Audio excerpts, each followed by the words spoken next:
شروع اللہ کا نام لے کر جو بڑا مہربان نہایت رحم والا ہے۔ الف لام میم را۔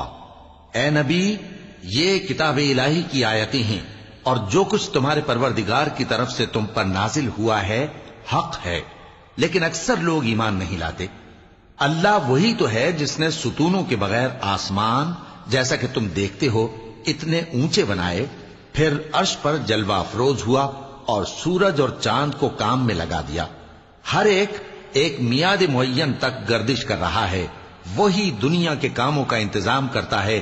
اس طرح وہ اپنی آیتیں کھول کھول کر بیان کرتا ہے کہ تم اپنے پروردگار کے روبرو جانے کا یقین کرو۔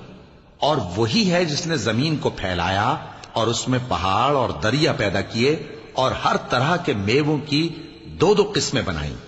وہی رات کو دن کا لباس پہناتا ہے۔ غور کرنے والوں کے لیے اس میں بہت سی نشانیاں ہیں۔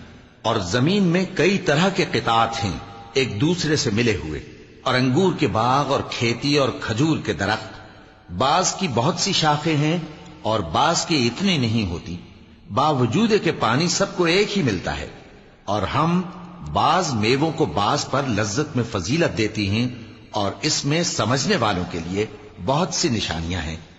اگر تم عجیب بات سننی چاہو تو کافروں کا یہ کہنا عجیب ہے کہ جب ہم مر کر مٹی ہو جائیں گے تو کیا از سر نو پیدا ہوں گے؟